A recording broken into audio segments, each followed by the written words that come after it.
ദൈവനാമത്തിന് മഹത്വമുണ്ടാകട്ടെ. വീണ്ടും ഒരു പ്രാവശ്യം കൂടെ ദൈവത്തിൻ്റെ വലിയൊരു വചനവുമായിട്ട് നിങ്ങളുടെ മധ്യത്തിൽ ഇങ്ങനെ ആയിരിക്കുവാൻ ഇടയാകുന്നതിൽ ഞാൻ വളരെ സന്തോഷിക്കുകയും ദൈവത്തെ സ്തുതിക്കുകയും ചെയ്യുന്നു. കോട്ടയം സഭ ക്രമീകരിച്ചിരിക്കുന്ന ഈ പ്രത്യേകമായ കൂടിവരവിൽ ദൈവത്തിൻ്റെ വലിയൊരു വചനവുമായിട്ട് പിന്നെയും അടുത്തു വരുവാൻ ദൈവമായ കർത്താവ് സഹായിച്ചല്ലോ. അതിനായിട്ട് ദൈവത്തിന് സ്തോത്രം ചെയ്യുന്നു. ഈ മീറ്റിങ്ങുകൾ ഈ നിലയിൽ നടത്തുവാനായിട്ട് എന്നെ ക്ഷണിച്ച കോട്ടയം സഭയോട്, ഉത്തരവാദിത്തപ്പെട്ട പ്രിയപ്പെട്ടവരോട് ദൈവനാമത്തിൽ എനിക്കുള്ള ഹൃദയംഗമായ നന്ദിയും ഞാൻ ഈ സമയത്ത് അറിയിക്കുകയാണ്. വളരെ നാളുകളായിട്ട് തുടർന്നുകൊണ്ടിരിക്കുന്ന ഈ അനുഗ്രഹീതമായ ദൈവവചന പഠനം ഇനിയും ധാരാളമായിട്ട് തുടരുവാൻ, അനേകരുടെ ആത്മീയ ജീവിതത്തിന് അത് ഏറെ പ്രയോജനപ്പെടുവാൻ തക്കവണ്ണം ഇടയായി തീരേണ്ടതിന് പ്രാർത്ഥനയോടുകൂടെ തന്നെ നമുക്ക് ദൈവവചന പഠനത്തിലേക്ക് നമ്മുടെ ശ്രദ്ധയെ തിരിക്കുവാൻ കർത്താവ് നമ്മെ സഹായിക്കുമാറാകട്ടെ. നാം ഇപ്പോൾ പ്രാർത്ഥനയിൽ ഓർത്തതുപോലെ ഒരു പുതിയ വിഷയവുമാണ് നാം കൈകാര്യം ചെയ്യുവാനായിട്ട് പോകുന്നത്. പുതിയ വിഷയം എന്ന് പറയുമ്പോൾ വിഷയം പഴയത് തന്നെയാണ്, എന്നാൽ പുതിയ നിലയിൽ അതൊന്ന് അവതരിപ്പിക്കുവാനായിട്ടാണ് കർത്താവിൽ ആഗ്രഹിച്ച് പ്രാർത്ഥിച്ചു വന്നിരിക്കുന്നത്. കഴിഞ്ഞ ചില നാളുകളായി തന്നെ ദൈവവചന പഠനത്തിന്റെ മുമ്പിൽ എൻ്റെ ഹൃദയത്തിൽ ദൈവത്തിൻ്റെ ആത്മാവ് കൊണ്ടുവന്നതായ ചില ആലോചനകളാണ് ഈ ദിവസങ്ങളിൽ നിങ്ങളുമായി പങ്കുവയ്ക്കുവാൻ തക്കവണ്ണം ഞാൻ കർത്താവിൽ ശരണപ്പെടുന്നത്. ദൈവം അതിനാവശ്യമായ കൃപ തരും എന്ന് ഞാൻ പരിപൂർണമായി വിശ്വസിക്കുന്നു. ഇപ്പോൾ ഈ ഗൂഗിൾ മീറ്റ് പ്ലാറ്റ്ഫോമിൽ കടന്നു വന്നിരിക്കുന്ന എല്ലാ പ്രിയപ്പെട്ടവരും വിശേഷാൽ പ്രാർത്ഥനയോടുകൂടി ആയിരിക്കണം എന്ന് ഞാൻ വളരെ വിനയമായിട്ട് ഓർമ്മിപ്പിക്കുകയാണ്. ദൈവമായ കർത്താവ് നമ്മെ സഹായിക്കും എന്നുള്ളത് യാതൊരു സംശയവുമില്ല. കർത്താവ് നമ്മെ സഹായിക്കേണ്ടതിന് നമുക്ക് അവിടുത്തെ മുഖത്തേക്ക് നോക്കാം.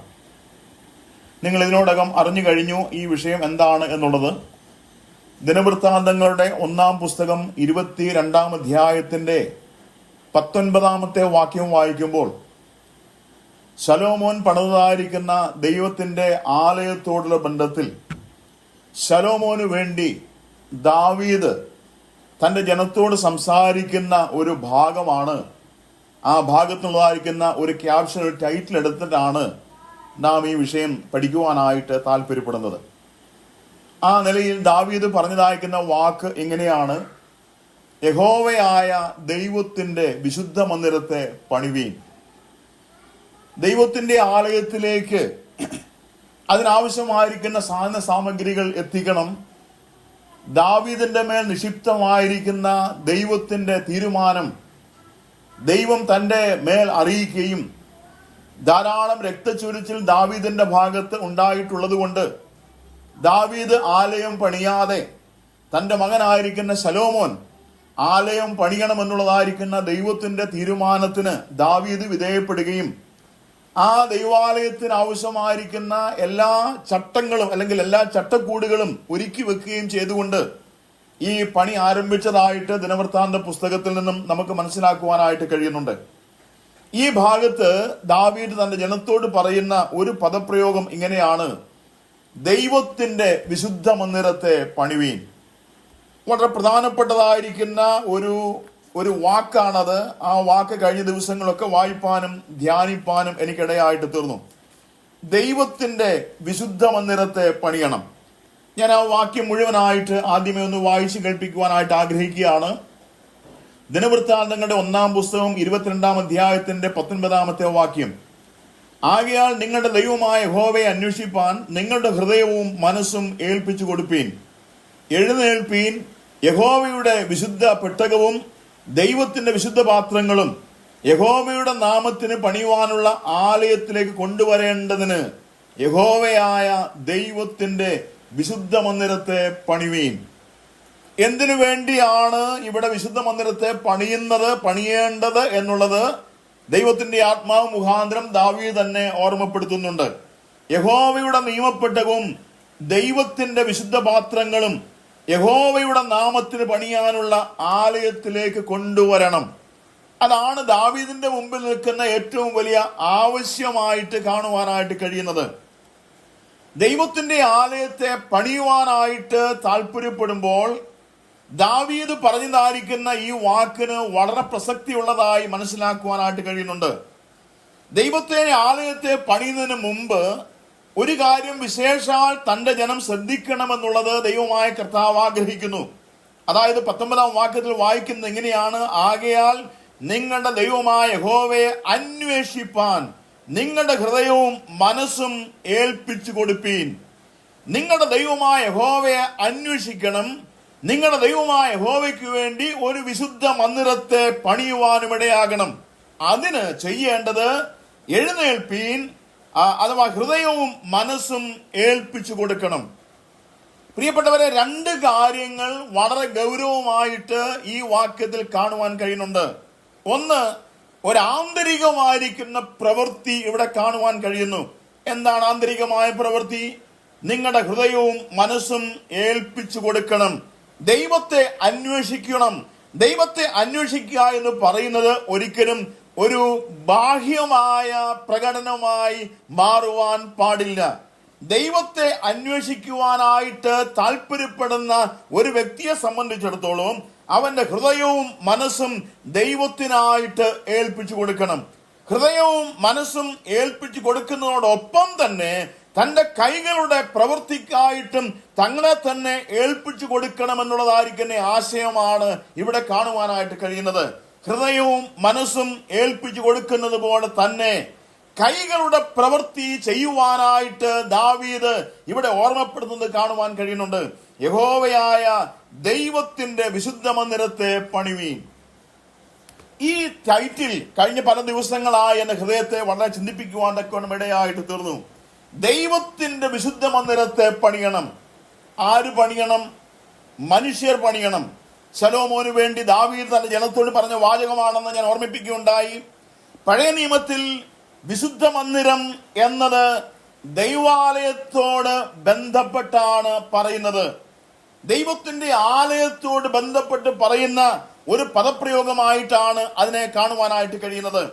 ഇതേ വാക്ക് തന്നെ ദൈവത്തിന്റെ ആലയത്തിന് മുമ്പുണ്ടായിരുന്ന സമാഗമന കൂടാരത്തോട് ബന്ധത്തിനും ഇതേ വാക്ക് തന്നെ വായിപ്പാനായിട്ട് കഴിയുന്നുണ്ട്. പുറപ്പാട് പുസ്തകം 25-ാം അധ്യായത്തിന്റെ 8-ാമത്തെ വാക്യം വായിക്കുമ്പോൾ നാം ഇങ്ങനെയാണ് വായിക്കുന്നത്: ഞാൻ അവരുടെ നടുവിൽ വസിക്കേണ്ടതിന് നിങ്ങൾ എനിക്ക് ഒരു വിശുദ്ധ മന്ദിരത്തെ ഉണ്ടാക്കണം. അത് നിങ്ങൾ തന്നെയാണ് ഉണ്ടാക്കേണ്ടത്. ഞാൻ കാണിച്ചു തരുന്നതായിരിക്കുന്ന മാതൃക പ്രകാരം നിങ്ങൾ എനിക്ക് വേണ്ടി നിങ്ങളുടെ നടുവിൽ വസിക്കുവാനായിട്ട് ഒരു വിശുദ്ധ മന്ദിരത്തെ പണിയണം. ഇത് ദൈവത്തിന്റെ ആവശ്യമായിട്ട് കാണുവാൻ കഴിയുന്നുണ്ട്. തന്റെ ഭക്തന്മാർ ആ നിലയിൽ പണിതതായിട്ട് നമുക്ക് മനസ്സിലാക്കുവാനായിട്ടും കഴിയുന്നുണ്ട്. എന്നാൽ പുതിയ നിയമത്തിലേക്ക് വരുമ്പോൾ ഒരു ദൈവാലയത്തോട് ബന്ധപ്പെട്ടല്ല ഈ വാക്ക് വരുന്നത്. പുതിയ നിയമത്തിൽ തന്റെ ജനത്തെയാണ് ദൈവത്തിന്റെ ആലയമായി വിശേഷിപ്പിച്ചിരിക്കുന്നത്. മറ്റൊരു കെട്ടിടത്തോട് ബന്ധപ്പെട്ട് പഴയ നിയമത്തിൽ ദൈവത്തിന്റെ ആലയത്തോട് ബന്ധപ്പെട്ടാണ് ഒരു വിശുദ്ധ മന്ദിരത്തെ മനുഷ്യരാണ് പണിയേണ്ടത്, പണിയുവാനായിട്ട് താല്പര്യപ്പെടുമ്പോൾ പുതിയ നിയമത്തിൽ ദൈവത്തിന്റെ ആത്മാവ് പറയുന്നത് ഇങ്ങനെയാണ്: അത് തന്റെ ജനമാണ് ദൈവാലയം എന്നുള്ള നിലയിലാണ് ഇവിടെ മനസ്സിലാക്കുവാനായിട്ട് കഴിയുന്നത്. അഥവാ ദൈവത്തിന്റെ മന്ദിരം എന്നുള്ളതായിരിക്കുന്ന വാക്ക് കാണുവാനായിട്ട് കഴിയുന്നത്. രണ്ട് വാക്യങ്ങൾ എനിക്ക് പ്രിയപ്പെട്ട ഫിലിപ്പ് മാത്യു ജോസ്മോൻ വായിച്ചു തരുമെന്നാണ് ഞാൻ വിചാരിക്കുന്നത്. കൊരിന്ത്യർക്കെഴുതിയ 1-ാം ലേഖനം 3-ാം അധ്യായത്തിന്റെ 16-ഉം 17-ഉം വാക്യങ്ങൾ ഈ ബന്ധത്തിലൊന്ന് വായിച്ചു കേൾക്കണം. കൊരിന്ത്യർക്കെഴുതിയ 1-ാം ലേഖനം 3-ാം അധ്യായത്തിന്റെ 16-ഉം 17-ഉം വാക്യങ്ങൾ. അതുപോലെ തന്നെ അതിനുശേഷം കൊരിന്ത്യർക്കെഴുതിയ 1-ാം ലേഖനം 6-ാം അധ്യായത്തിന്റെ 19-ാമത്തെ വാക്യവും ഇന്ന് രാത്രി ഒന്ന് വായിച്ചു കേൾക്കുവാൻ ഇടയാകട്ടെ. 1 കൊരിന്ത്യർ 3-ാം അധ്യായം 16-ഉം 17-ഉം വാക്യങ്ങൾ. നിങ്ങൾ ദൈവത്തിന്റെ മന്ദിരമെന്നും ദൈവത്തിന്റെ ആത്മാവ് നിങ്ങളിൽ വസിക്കുന്നു എന്നും അറിയുന്നില്ലയോ? ദൈവത്തിന്റെ മന്ദിരം നശിപ്പിക്കുന്നവനെ ദൈവം നശിപ്പിക്കും. ദൈവത്തിന്റെ മന്ദിരം വിശുദ്ധമല്ലോ, നിങ്ങളും അങ്ങനെ തന്നെ. ദൈവത്തിന്റെ മന്ദിരം വിശുദ്ധമല്ലോ, നിങ്ങളും അങ്ങനെ തന്നെ. പൗലോസ് കൊരിന്ത്യ വിശ്വാസികളെ ഓർമ്മിപ്പിക്കുന്ന അതിപ്രധാനപ്പെട്ടതായിരിക്കുന്ന ഒരു യാഥാർത്ഥ്യം ഇവിടെ കാണാൻ കഴിയുന്നുണ്ട്. നിങ്ങൾ ദൈവത്തിന്റെ മന്ദിരമെന്നും ദൈവത്തിന്റെ ആത്മാവ് നിങ്ങളിൽ വസിക്കുന്നുവെന്നും നിങ്ങൾ അറിയുന്നില്ലയോ? വളരെ പ്രധാനപ്പെട്ടതായിരിക്കുന്ന ഒരു ചോദ്യമാണ് കൊരിന്ത്യ വിശ്വാസികളുടെ മുമ്പാകെ പൗലോസ് ചോദിക്കുന്നത്. ഒരു ചോദ്യചിഹ്നമായി തന്നെ അതവിടെ നിൽക്കുന്നതായി കാണാൻ കഴിയുന്നുണ്ട്. നിങ്ങൾ ദൈവത്തിന്റെ മന്ദിരമെന്നും ദൈവത്തിന്റെ ആത്മാവ് നിങ്ങളിൽ വസിക്കുന്നുവെന്നും നിങ്ങൾ അറിയുന്നില്ലയോ? അല്ലയോ വിശ്വാസികളെ, ഞാനും നിങ്ങളും തിരിച്ചറിയേണ്ടതായ അനുഗ്രഹീതമായിരിക്കുന്ന ഒരു യാഥാർത്ഥ്യം ദൈവത്തിന്റെ ആത്മാവ് പറയാണ്. നിങ്ങൾ വിശുദ്ധ മന്ദിരമാണ്, ദൈവത്തിനു വേണ്ടി പണി കഴിക്കപ്പെട്ടിരിക്കുന്ന വിശുദ്ധ മന്ദിരം. അതിന്റെ പ്രാധാന്യത വളരെ വലുതായിട്ടാണ് നമുക്ക് കാണുവാനായിട്ട് കഴിയുന്നത്. നിങ്ങൾ ദൈവത്തിന്റെ വിശുദ്ധ മന്ദിരമാണ്. 6-ാം അധ്യായത്തിന്റെ 19-ാമത്തെ വാക്യം വായിക്കുമ്പോഴും ഇതേ ആശയം തന്നെ അവിടെ കാണാൻ കഴിയുന്നുണ്ട്. 6-ാം അധ്യായത്തിന്റെ 19-ാമത്തെ വാക്യം, ദൈവത്തിന് ദാനമായി നിങ്ങളിൽ ഇരിക്കുന്ന പരിശുദ്ധാത്മാവിന്റെ മന്ദിരമാകുന്നു നിങ്ങളുടെ ശരീരം എന്നും നിങ്ങളെ വിലയ്ക്ക് വാങ്ങിയിരിക്കാൻ നിങ്ങൾ താന്താക്കൾക്കുള്ളവരല്ല എന്നും അറിയുന്നില്ല. ഇവിടെയും ഒരു ചോദ്യം, നിങ്ങൾ അറിയുന്നില്ലയോ? കൊരിന്ത്യർക്കെതിരെ 1-ാം ലേഖനം നാം പഠിക്കുകയാണെങ്കിൽ എല്ലാ അധ്യായങ്ങളിലും ദൈവത്തിന്റെ ആത്മാവ് ചോദിക്കുന്ന ഒരു ചോദ്യമുണ്ട്. നിങ്ങൾ അറിയുന്നില്ലയോ, അറിയുന്നില്ലയോ, അറിയുന്നില്ലയോ എന്ന് ആവർത്തിച്ച് അനേക പ്രാവശ്യങ്ങളിൽ കൊരിന്ത്യ ലേഖനത്തിൽ ഈ ചോദ്യം കാണുവാനായിട്ട് കഴിയുന്നുണ്ട്. അതിന്റെ അർത്ഥം എന്താണ്?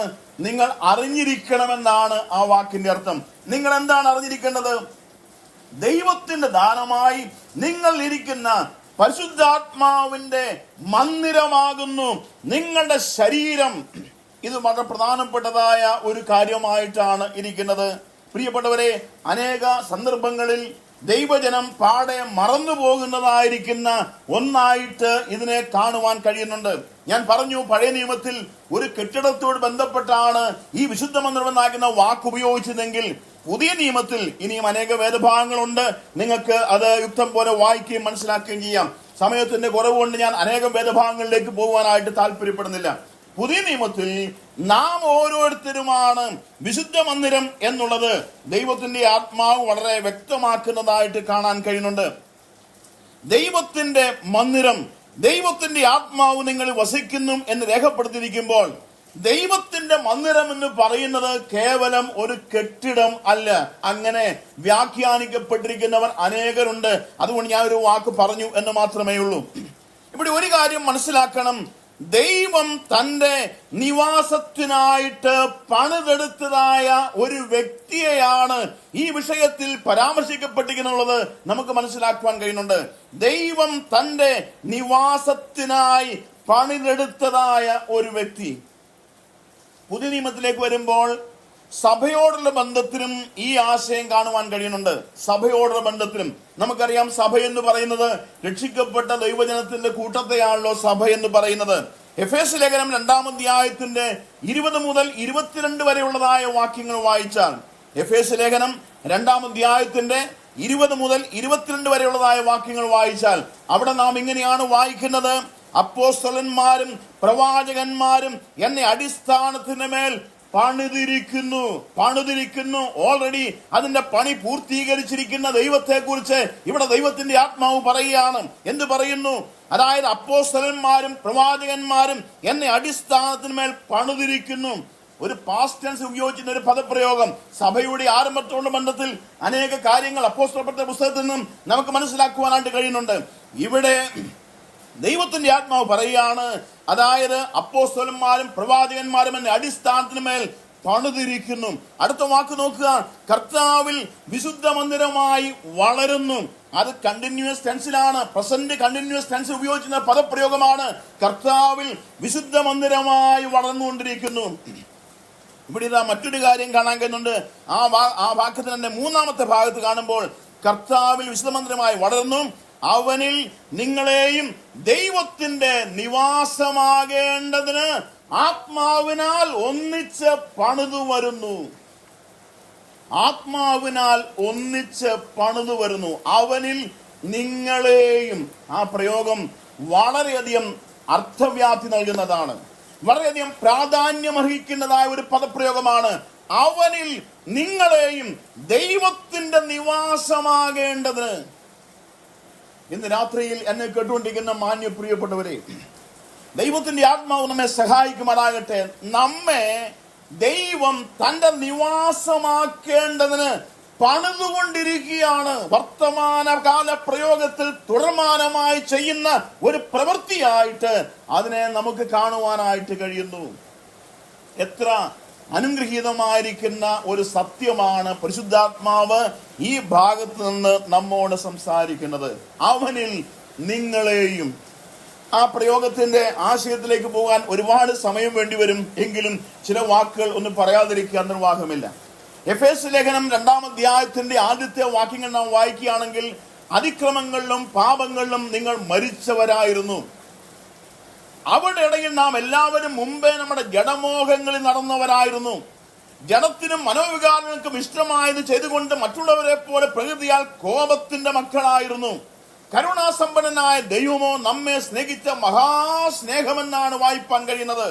അപ്പോൾ അതിക്രമങ്ങളിലും പാപങ്ങളിലും മരിച്ചവരായിരുന്ന നമ്മെ, ഈ ലോകത്തിന്റെ കാലഗതിക്കനുസരിച്ച് ജീവിച്ചുകൊണ്ടിരുന്നവരായ നമ്മെ, അനുസരണക്കേടിന്റെ മക്കൾ ഇപ്പോൾ വ്യാപരിക്കുന്ന അഥവാ പിശാചിന്റെ അടിമത്വത്തിന്റെ കീഴിലായിരിക്കുന്ന നമ്മെ ദൈവം വിശുദ്ധ മന്ദിരമാക്കി പണിയുന്നുവെന്ന് പറയുമ്പോൾ, ദൈവത്തിന്റെ നിവാസമാകേണ്ടതിന് പണിയുന്നുവെന്ന് പറയുമ്പോൾ, ദൈവത്തിന് സ്തോത്രം.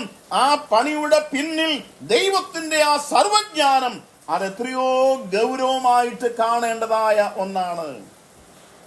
ഇന്ന് ഈ വാക്കിന്റെ പ്രസക്തി നമ്മിൽ എത്രമാത്രം കുറഞ്ഞു പോയിരിക്കുന്നു എന്നുള്ള തിരിച്ചറിവ് നമ്മെ ഭരിക്കുന്നുണ്ടോ? നിങ്ങളെയും ദൈവത്തിന്റെ നിവാസമാകേണ്ടതിന്. ഞാൻ ഈ വാക്ക് കഴിഞ്ഞ ദിവസങ്ങളിൽ വായിക്കുകയും ധ്യാനിക്കുകയും ചെയ്തുകൊണ്ടിരുന്നതായ ഒരു കാര്യമാണ്. പ്രിയപ്പെട്ടവരെ, എന്നെ ഈ നിലയിൽ പണിയുവാൻ ദൈവം താല്പര്യപ്പെട്ടപ്പോൾ അത് ദൈവത്തിന്റെ ദയ എന്ന ഒരൊറ്റ കാര്യത്തിൽ മാത്രം കേന്ദ്രീകരിക്കുകയാണ്.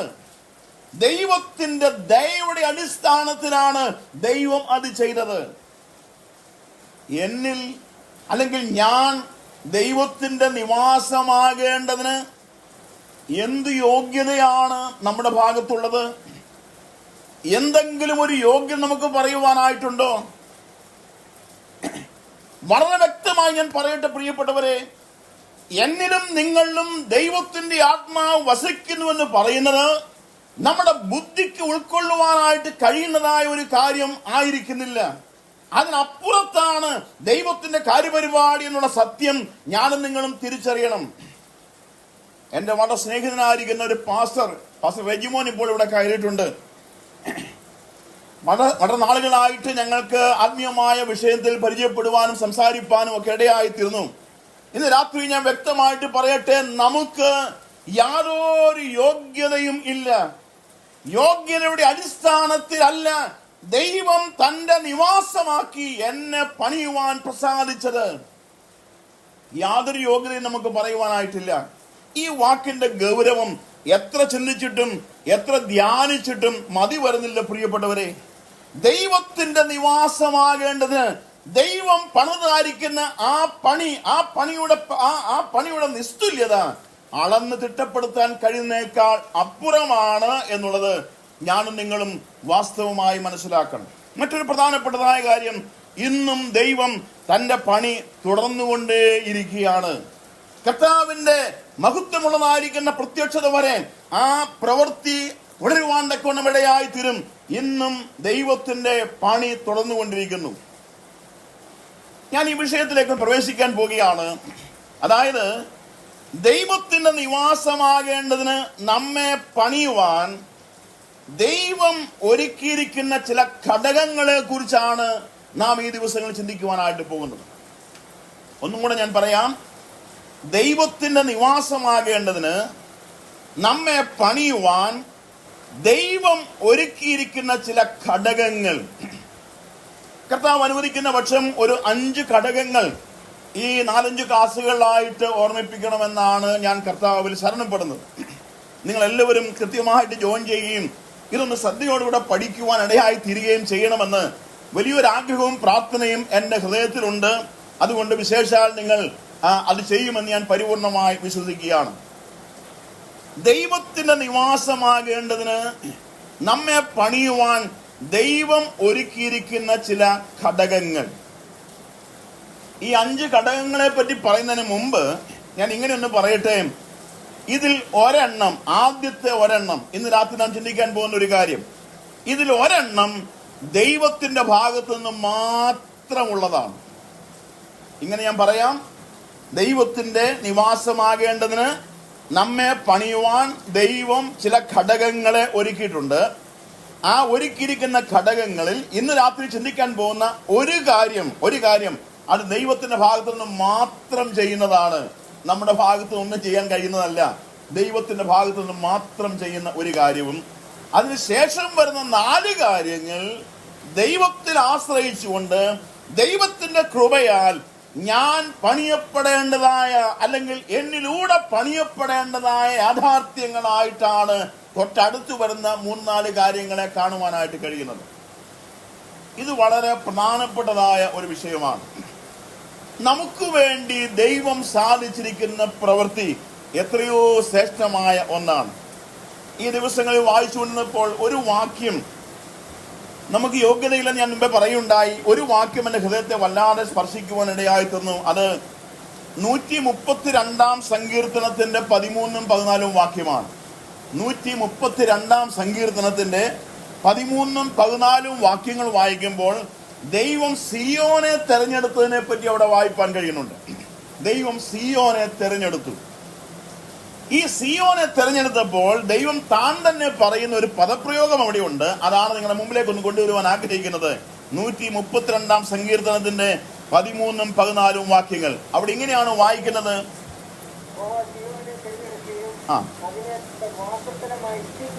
അവിടെ ഒരു പദപ്രയോഗം നിങ്ങൾ ശ്രദ്ധിച്ചോ. അതിനെ തന്റെ വാസസ്ഥലമായി ഇച്ഛിക്കുകയും ചെയ്തു. സിയോനിൽ വസിക്കുവാൻ ദൈവം ഇച്ഛിക്കുന്നു, ദൈവം താല്പര്യപ്പെടുന്നു. അടുത്ത വാക്ക് വായിക്കുന്നത്, അത് എന്നേക്കും എന്റെ വിശ്രാമമാകുന്നു, ഞാൻ അതിനെ ഇച്ഛിച്ചിരിക്കിയാൽ ഞാൻ അവിടെ വസിക്കും. ദൈവം നമ്മിൽ വാസം ചെയ്യുവാനായിട്ട് നമുക്കെന്ത് യോഗ്യതയാണുള്ളത്? പ്രിയപ്പെട്ടവരെ, എത്ര പറഞ്ഞിട്ടും എത്ര ചിന്തിച്ചിട്ടും ഇതിന്റെ ആഴങ്ങളിലേക്ക് ഇറങ്ങി ചെല്ലുവാൻ നമുക്ക് കഴിയുന്നതല്ല. നമ്മെ ദൈവം ഇച്ഛിച്ചിരിക്കുന്നു. നമ്മിൽ സ്ഥിരമായിട്ട് ദൈവം വാസം ചെയ്യുവാൻ തക്കവണ്ണം ആഗ്രഹിക്കുന്നുവെങ്കിൽ നമുക്ക് ലഭിച്ചിരിക്കുന്ന പദവി അത് അവർണ്ണനീയമെന്നല്ലാതെ മറ്റെന്താണ് നമുക്ക് പറയാൻ കഴിയുന്നത്? നമുക്ക് ലഭിച്ചിരിക്കുന്ന സ്ഥാനം എത്രയോ വലുതായിട്ടാണ് കാണുവാനായിട്ട് കഴിയുന്നത്. ദൈവത്തിന്റെ നിവാസമാകേണ്ടതിന് ദൈവം നമ്മെ പണിതുകൊണ്ടേയിരിക്കുന്നു. ഈ പണി ഇന്നും തുടരുകയാണ്. കാലാകാലങ്ങളിലായി പണിയപ്പെട്ട എന്നിലും നിങ്ങളിലും ദൈവത്തിന്റെ ആത്മാവ് വാസം ചെയ്യുകയാണ്. അത് തന്നെ വളരെയധികം ശ്രദ്ധിക്കേണ്ടതായതും വളരെയധികം ഗൗരവമേറിയതായിരിക്കുന്ന കാര്യമായിട്ടാണ് തിരുവെഴുത്തിന്റെ അടിസ്ഥാനത്തിൽ മനസ്സിലാക്കാനായിട്ട് കഴിയുന്നത്. ഈ ഒന്നാമത്തെ ഘടകത്തിലേക്ക് ഞാൻ പ്രവേശിക്കാൻ ആഗ്രഹിക്കുന്നു. ഒന്നാമത്തെ ഘടകം എന്ന് പറയുന്നത് ദൈവം താൻ തന്നെ ചെയ്തു തീർത്തതായിരിക്കുന്ന ഒന്നാമത്തെ ഘടകം ഏതാണെന്നറിയാമോ? അത് നാം രക്ഷിക്കപ്പെട്ടവരായിരിക്കണം എന്നുള്ളതാണ്. ദൈവം നമ്മെ എല്ലാവരെയും കുറിച്ച് ആഗ്രഹിക്കുന്ന ഏറ്റവും പ്രധാനപ്പെട്ടതായ കാര്യം. നാം രക്ഷിക്കപ്പെട്ടവരായിരിക്കണം. എന്നിൽ വസിക്കുവാൻ, അഥവാ എന്നേക്കും ദൈവത്തിന്റെ വിശ്രാമമായി തീരുവാൻ ദൈവം എന്നെ ഇച്ഛിച്ചിരിക്കാൻ ദൈവം അവിടെ വസിക്കുമെന്ന് പറയുമ്പോൾ, പ്രിയപ്പെട്ടവരെ, ഒരു കാര്യം ദൈവം വ്യക്തമായി പറയുകയാണ്: ഞാനും നിങ്ങളും ദൈവത്തിനായി രക്ഷിക്കപ്പെട്ടവരായിരിക്കണം. രക്ഷിക്കപ്പെട്ടവരായിരിക്കണം. ഒരുപാട് തെറ്റിദ്ധരിക്കപ്പെട്ടിട്ടുള്ളതാകുന്ന ഒരു പദപ്രയോഗമാണ് ഈ പദപ്രയോഗം എന്നുള്ളത്. ഞാൻ പറയാതെ തന്നെ നമുക്കറിയാവുന്ന കാര്യമാണ്. ഭൗമികമായി ലഭിക്കുന്ന പല വാക്കുകൾ അല്ലെങ്കിൽ പ്രോമിസുകൾ, വാഗ്ദത്തങ്ങൾ പലരും പല നിലയിൽ അത് രക്ഷയ്ക്കായി ഉതകുന്നതായ നിലയിൽ ചിന്തിക്കുകയും വ്യാഖ്യാനിക്കുകയും പഠിപ്പിക്കുകയും ചെയ്യുന്നത് കാണുവാനായിട്ട് കഴിയുന്നുണ്ട്. നമ്മുടെ ജീവിതത്തിൽ ലഭിക്കുന്ന ഭൗമികമായിരിക്കുന്ന നന്മ പോലും രക്ഷയുടെ അടിസ്ഥാനത്തിലാണെന്ന് ചിന്തിക്കുന്നവരുണ്ട്, പഠിപ്പിക്കുന്നവരുണ്ട്. അതല്ല ഇവിടുത്തെ വിഷയം. ഞാനും നിങ്ങളും രക്ഷിക്കപ്പെട്ടവരായിരിക്കണമെന്ന് തിരുവെഴുത്ത് നമ്മെ ഓർമ്മിപ്പിക്കുമ്പോൾ അതീവ ഗൗരവമേറിയ ചില സത്യങ്ങൾ, ചില ഉപദേശ വിഷയങ്ങൾ ഇതിനോട് ചേർത്ത് പറയുവാനായിട്ടാണ് ഇന്ന് രാത്രി ശേഷിച്ച സമയം ഞാൻ ആഗ്രഹിക്കുന്നത്. അതിനാധാരമായി നമുക്ക് പത്രോസിന്റെ 1-ാം ലേഖനം 1-ാം അധ്യായത്തിലേക്ക് നമ്മുടെ ശ്രദ്ധയെ തിരിക്കാം. പത്രോസിന്റെ 1-ാം ലേഖനം 1-ാമത്തെ അധ്യായം. ഈ രക്ഷിക്കപ്പെട്ടിരിക്കുന്നു എന്ന് പറയുമ്പോൾ ഞാൻ പറഞ്ഞു, ധാരാളം തെറ്റിദ്ധരിക്കപ്പെട്ടിരിക്കുന്ന ഒരു വാക്കാണത്. ബൈബിൾ, പ്രത്യേകിച്ച് പുതിയ നിയമം, ഈ രക്ഷയെ കുറിച്ച് പരാമർശിച്ചിരിക്കുന്ന ചില പദപ്രയോഗങ്ങൾ നിങ്ങളുടെ മുമ്പിലേക്ക് ഒന്ന് കൊണ്ടുവരട്ടെ. പത്രോസിന്റെ 1-ാം ലേഖനം 1-ാമത്തെ അധ്യായം നാം സൂക്ഷ്മമായിട്ട് വായിക്കുമ്പോൾ സമാനതകൾ ഉള്ളതായ 3 പദപ്രയോഗങ്ങളെ ഈ വിഷയത്തിൽ നിങ്ങളുടെ മുമ്പിലേക്ക് ഒന്ന് കൊണ്ടുവരുവാനായിട്ട് ഞാൻ ആദ്യമേ ആഗ്രഹിക്കുകയാണ്. സമാനതകൾ ഉള്ളതായിരിക്കുന്ന 3 വാക്കുകൾ, 3 പ്രയോഗങ്ങളെ നിങ്ങളുടെ മുമ്പിലേക്ക് ഒന്ന് കൊണ്ടുവരുവാൻ ആഗ്രഹിക്കുന്നു.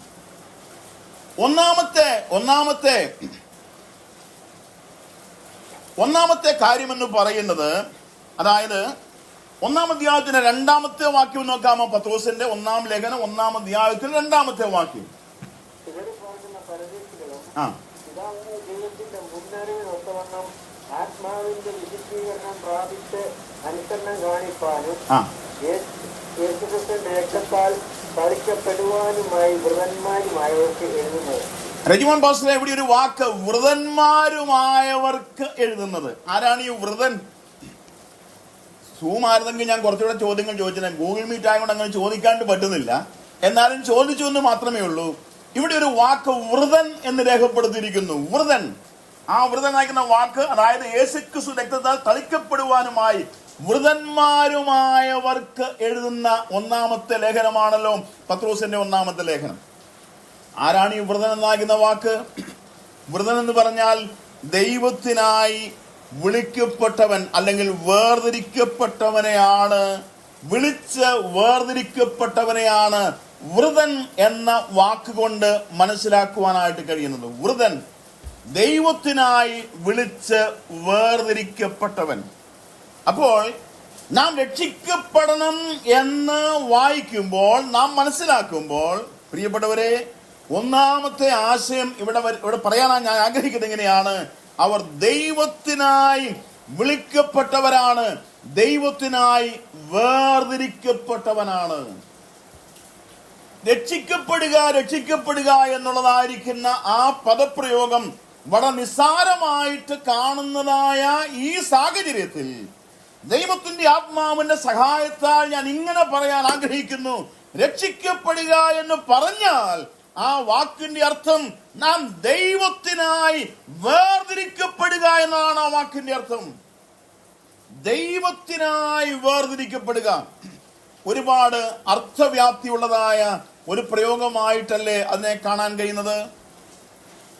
അതായത് നാം വേർതിരിക്കപ്പെട്ടിരിക്കുന്നു എന്ന് പറയുമ്പോൾ എന്തിനു വേണ്ടിയാണ് വേർതിരിക്കപ്പെട്ടിരിക്കുന്നതെന്നാണ് പത്രോസ് ഇവിടെ ഓർമ്മിപ്പിക്കുന്നത്. ഒരു 3 കാര്യങ്ങൾ ഞാൻ പറയാം. നാം വേർതിരിക്കപ്പെട്ടിരിക്കുന്നു പറയുമ്പോൾ മരിച്ചവരുടെ ഇടയിൽ നിന്നും യേശുക്രിസ്തുവിന്റെ പുനരുദ്ധാനത്താൽ തന്റെ കരുണാധിക്യ പ്രകാരമാണ് ഞാനും നിങ്ങളും വേർതിരിക്കപ്പെട്ടിരിക്കുന്നത്. ഒന്നും കൂടെ പറയാം. മരിച്ചവരുടെ ഇടയിൽ നിന്നും, എഫേസ്യർ 2-ാം അധ്യായത്തിലും അത് തന്നെ നാം വായിക്കുന്നുണ്ട്. മരിച്ചവരുടെ ഇടയിൽ നിന്നും യേശുക്രിസ്തുവിന്റെ പുനരുദ്ധാനത്താൽ തന്റെ കരുണാധിക്യ പ്രകാരം. ഇന്ന് രാത്രി പ്രിയപ്പെട്ടവരെ, നമുക്ക് ദൈവത്തെ സ്തുതിക്കുവാൻ എന്തെല്ലാം വക നൽകുന്നതായ ഒരു പദപ്രയോഗമായിട്ടാണ് ഈ കാര്യം കാണാൻ കഴിയുന്നത്. ദൈവവുമായി യാതൊരു ബന്ധവുമില്ലാതിരിക്കുന്ന, അതിക്രമങ്ങളിലും പാപങ്ങളിലും മരിച്ചവരായിരുന്ന ഈ എന്നെയും നിങ്ങളെയും വേർതിരിക്കപ്പെട്ടവരാക്കി തീർക്കുവാൻ ദൈവം പ്രസാദിച്ചപ്പോൾ തന്റെ കരുണാധിക്യ പ്രകാരം ദൈവം അത് ചെയ്തിരിക്കുന്നു. ദൈവം നമ്മോട് കാണിച്ച ദൈവത്തിന്റെ കരുണ അതെങ്ങനെയാണ് നമുക്ക് ഉൾക്കൊള്ളാൻ കഴിയുന്നത്? ദൈവം നമ്മോട് കാണിച്ച ദൈവത്തിന്റെ ആ നിസ്തുല്യമായ കൃപ, ദൈവത്തിന്റെ ദയ, അതെങ്ങനെയാണ് നമുക്ക് പൂർണ്ണമായിട്ട് ഉൾക്കൊള്ളുവാൻ കഴിയുന്നത്? കഴിഞ്ഞ ദിവസം എന്റെ മനസ്സിൽ വന്ന ഒരു ചിന്ത ഞാൻ ഈ തരണത്തൊന്ന് പറഞ്ഞുകൊള്ളട്ടെ. 118-ാമത്തെ സങ്കീർത്തനം നമുക്ക് വളരെ പരിചയമുള്ള സങ്കീർത്തനമാണ് 118 സങ്കീർത്തനം. നാം അനേക പ്രാവശ്യങ്ങളിൽ വായിക്കുകയും ധ്യാനിക്കുകയും ഒക്കെ ചെയ്തിട്ടുള്ള, നമുക്ക് മനഃപ്പാഠമാക്കി അറിയാവുന്നതായിരിക്കുന്ന ഒരു സങ്കീർത്തനമാണ് 118 സങ്കീർത്തനം. അതായത് 118 സങ്കീർത്തനത്തിൽ ഇങ്ങനെ വായിക്കുന്നുണ്ട്: യഹോവയ്ക്ക് സ്തോത്രം ചെയ്യുവീൻ, അവൻ നല്ലവനല്ലോ, അവന്റെ ദയ എന്നേക്കുമുള്ളത്. അവന്റെ ദയ എന്നേക്കുമുള്ളത്. എന്റെ തൊട്ടടുത്ത വാക്യം, രണ്ടാമത്തെ വാക്യം, അവന്റെ ദയ എന്നേക്കുമുള്ളത് എന്ന് ആര് പറയണം? ഇസ്രായേൽ പറയണം. എന്തുകൊണ്ടാ ജോസ്മോനെ ഇസ്രായേൽ പറയേണ്ടത്? ഇസ്രായേൽ എന്ന് വെച്ചാൽ ഇവിടെ യാക്കോബിനെയാണ് ഉദ്ദേശിക്കുന്നത്. യാക്കോബ് പറയണം അവന്റെ ദയ എന്നേക്കുമുള്ളതെന്ന് യാക്കോബ് പറയണം എന്ന് പറഞ്ഞാൽ എന്താ നാം അർത്ഥമാക്കേണ്ടത്? ജോസ്മോനുണ്ടാകുമ്പോ എനിക്ക് ധൈര്യമായിട്ട് ചോദിക്കാമല്ലോ. ദൈവത്തിന്റെ ജാതിയായി ദൈവത്തിന്റെ നന്മകൾ അനുഭവിച്ചതാണ്. ദൈവം തിരഞ്ഞെടുക്കപ്പെട്ട ജാതിയാണ്. എന്തുകൊണ്ട് യാക്കോബ് പറയണം അവന്റെ ദയ എന്നേക്കുമുള്ളതെന്ന് യാക്കോബ് പറയണം?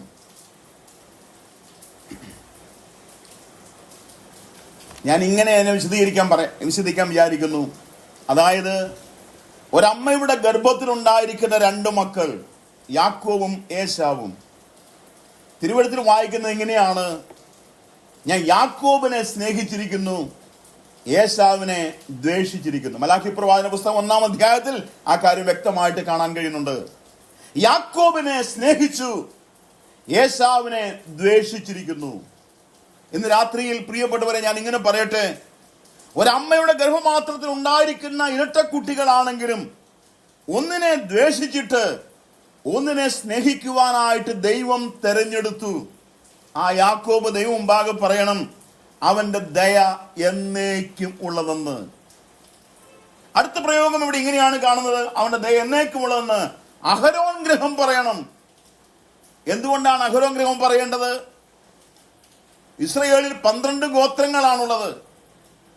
ആ 12 ഗോത്രങ്ങളിൽ നിന്നും ലേവ്യ ഗോത്രത്തെ മാത്രമാണ് ദൈവിക ശുശ്രൂഷയ്ക്കായി, ദേവാലയത്തിലെ ശുശ്രൂഷയ്ക്കായിട്ട് ദൈവം തെരഞ്ഞെടുത്തത്. അഹരോൻ മഹാപുരോഹിതനാണ്. അഹരോന്റെ ഗ്രഹം പറയണം ദൈവത്തിന്റെ ദയ, യഹോവയുടെ ദയ എന്നേക്കും ഉള്ളതെന്ന്. നോക്കുക, യോഗ്യതയുടെ അടിസ്ഥാനത്തിൽ അല്ല ദൈവത്തിന്റെ തെരഞ്ഞെടുപ്പ് എന്നുള്ളത് തിരുവചനത്തുടനീളം നമുക്ക് മനസ്സിലാക്കാൻ കഴിയുന്നതായ കാര്യമാണ്. ഇവിടുത്തെ 3-ാമത്തെ പ്രയോഗം എന്താന്ന് നോക്കിയേ: അവന്റെ ദയ എന്നേക്കുമുള്ളതെന്ന് യഹോവ ഭക്തർ പറയട്ടെ. ആരാണ് യഹോവ ഭക്തർ? ദൈവത്തെ ഭയപ്പെടുന്നവർ. യഹോവ ഭക്തർ ഒരുമിച്ച് പറയണം എന്ത്? അവന്റെ ദയ എന്നേക്കുമുള്ളത്. ഇന്ന് രാത്രി ഞാൻ ഇങ്ങനെ പറയട്ടെ: മരിച്ചവരുടെ ഇടയിൽ നിന്നും യേശുക്രിസ്തുവിന്റെ പുനരുദ്ധാനത്താൽ തന്റെ കരുണാധിക്യപ്രകാരം അവൻ നമ്മെ വിളിച്ച് വേർതിരിച്ചിരിക്കുന്നു. നാം വേർതിരിക്കപ്പെട്ടവരായിരിക്കുന്നു, ദൈവത്തിനായി വേർതിരിക്കപ്പെട്ടവർ. എത്ര അനുഗ്രഹീതമായ ഒരു പ്രയോഗമായിട്ട് അതിനെ കാണുവാൻ കഴിയുന്നുണ്ട്. നമ്മെ ദൈവം തെരഞ്ഞെടുത്തു. ദൈവത്തിന്റെ നിവാസമാകേണ്ടതിന് ദൈവം നമ്മെ തെരഞ്ഞെടുത്തു.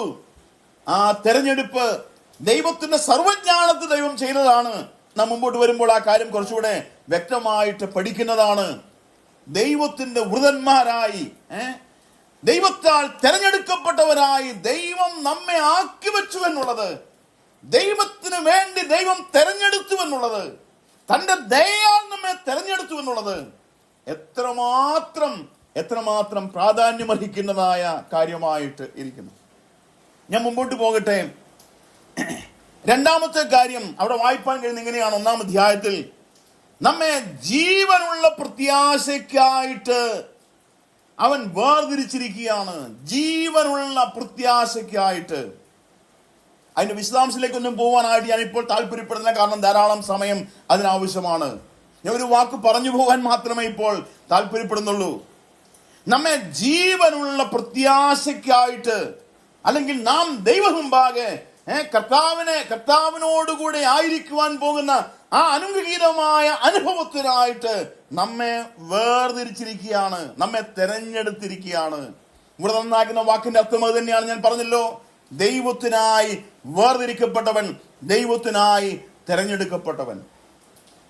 മൂന്നാമതായിട്ട് ഒരു കാര്യം കാണാൻ കഴിയുന്ന എങ്ങനെയാണ്, നാം വിളിക്കപ്പെട്ടവരാണെന്ന് പറയുമ്പോൾ തന്നെ നാം ദൈവശക്തിയാൽ കാക്കപ്പെടുന്നവരാണ്. ഈ ഭൂമിയിൽ ദൈവത്തിന്റെ വലിയ ശക്തി കൊണ്ട് ദൈവം നമ്മെ സംരക്ഷിക്കുന്നതായി ഈ ഭാഗത്ത് നിന്ന് നമുക്ക് മനസ്സിലാക്കാൻ കഴിയുന്നുണ്ട്. പ്രിയപ്പെട്ടവരെ, നാം രക്ഷിക്കപ്പെട്ടവരായിരിക്കണം എന്ന് പറയുമ്പോൾ സമാനതകൾ ഉൾക്കൊള്ളുന്ന 3 പദപ്രയോഗങ്ങൾ. ഒന്നാമത്തെ പദപ്രയോഗം നാം വിളിക്കപ്പെട്ടവരാണെന്ന് പത്രോസ് ഇവിടെ രേഖപ്പെടുത്തിയിരിക്കുന്നു. നാം ദൈവത്തിനായി വിളിക്കപ്പെട്ടവരാണ്. രണ്ടാമത്തെ പ്രയോഗം നോക്കുക, 5-ാമത്തെ വാക്യം. 1 പത്രോസ് 1-ാം അധ്യായത്തിന്റെ 5-ാമത്തെ വാക്യം. നമ്മുടെ എന്താ വായിക്കുന്നത്? സ്വർഗത്തിൽ സൂക്ഷിച്ചിരിക്കുന്നതും ക്ഷയം, മാലിന്യം, വാട്ടം എന്നിവ ഇല്ലാത്തതുമായ അവകാശത്തിനായി തന്നെ വീണ്ടും ജനിപ്പിച്ചിരിക്കുന്നു. 1, നാം വേർതിരിക്കപ്പെട്ടവരാണ്. 2, നാം വീണ്ടും ജനിപ്പിക്കപ്പെട്ടവരാണ്. നമ്മെ ദൈവം വീണ്ടും ജനിപ്പിച്ചിരിക്കുന്നു. ഇതേ വാക്ക് തന്നെ 1-ാം അധ്യായം 23-ാം വാക്കിലേക്ക് വരുന്നതുകൊണ്ട് ഞാൻ ആ ഭാഗത്തേക്ക് പിന്നീട് കടന്നു വരാം. നാം വീണ്ടും ജനിക്കപ്പെട്ടവരാണ്. പ്രിയപ്പെട്ടവരെ, ഞാൻ പറഞ്ഞല്ലോ, രക്ഷിക്കപ്പെട്ടിരിക്കുന്നു എന്ന് പറഞ്ഞാൽ കേവലം കർത്താവായ യേശുവിനെ രക്ഷിതാവും കർത്താവുമായി സ്വീകരിക്കുന്നു എന്ന് പറഞ്ഞ് കരങ്ങൾ ഉയർത്തി കാണിച്ച് രക്ഷിക്കപ്പെട്ടതാക്കുന്ന ഒരു സമ്മതമൊക്കെ അറിയിച്ചു പോകുന്ന ഒരു അനുഭവത്തെ കുറിച്ചല്ല പത്രോസ് ഇവിടെ ഓർമ്മിപ്പിക്കുന്നത്. മറിച്ച് ഒരു ആന്തരികമായിരിക്കുന്ന അനുഭവം നമ്മിൽ നടക്കേണ്ടതിന്റെ ആവശ്യകത ദൈവത്തിന്റെ ആത്മാവ് ചൂണ്ടിക്കാണിക്കുകയാണ്. നാം വീണ്ടും ജനിപ്പിക്കപ്പെട്ടവരാണ്. യോഹന്നാൻ 3-ാം അധ്യായത്തിൽ വായിക്കുന്നവർക്ക് പരിചയമുള്ള വാക്യമാണ്. വീണ്ടും ജനിക്കുന്നില്ല എങ്കിൽ ദൈവരാജ്യം കാണുവാൻ ആർക്കും കഴിയുകയില്ല എന്ന് സുവിശേഷങ്ങളിൽ നാം വായിക്കുന്നുണ്ട്. നാം വീണ്ടും ജനിക്കുവാനിടയായി. ഞാൻ ഈ ഭാഗം വായിച്ചപ്പോൾ 5-ാമത്തെ വാക്യത്തിൽ 4-ാമത്തെ വാക്യത്തിൽ ഇങ്ങനെയാണ് കാണുന്നത്. അതായത് സ്വർഗത്തിൽ സൂക്ഷിച്ചിരിക്കുന്നതും ക്ഷയം, മാലിന്യം, വാട്ടം എന്നിവ ഇല്ലാത്ത അവകാശത്തിനായിട്ടാണ് നമ്മെ വീണ്ടും ജനിപ്പിച്ചിരിക്കുന്നത്. ക്ഷയം, മാലിന്യം, വാട്ടം എന്നിവ ഇല്ലാത്തതുമായ അവകാശം. ആ അവകാശത്തിനായിട്ട് നമ്മെ ദൈവം വീണ്ടും ജനിപ്പിച്ചിരിക്കുകയാണ്. ഈ വാക്കിന്റെ ഗൗരവം മനസ്സിലാകുന്നുണ്ടോ?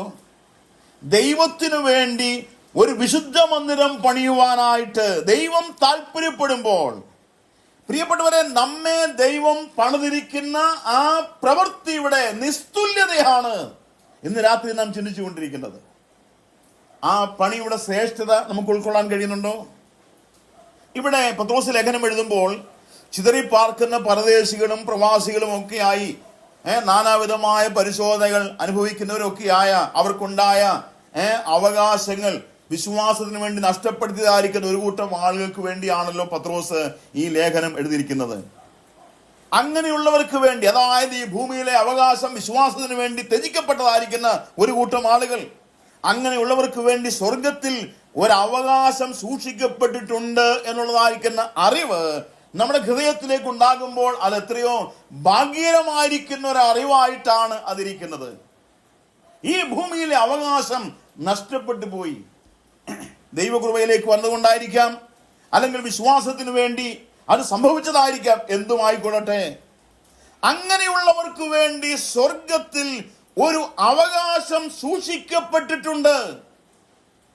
ആ അവകാശത്തിന്റെ പ്രത്യേകത അത് ക്ഷയിക്കാത്തതോ അത് മാലിന്യപ്പെടാത്തതോ വാട്ടമില്ലാത്തതോ ആണെന്ന് അറിയുമ്പോൾ നമുക്കുണ്ടാകുന്ന ആ അനുഗ്രഹം, അല്ലെങ്കിൽ ആ അനുഗ്രഹത്തെ ഓർത്ത് നമുക്ക് സങ്കടപ്പെടാനായിട്ട് ഒന്നുമില്ല. നാം വളരെ ഭാഗ്യവാന്മാരാണ്.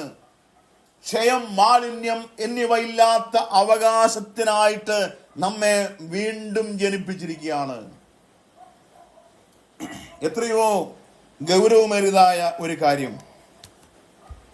അതായത് പിതൃസ്വത്ത് എന്ന് പറയുന്നത് മക്കൾക്കുള്ള അവകാശമാണ്.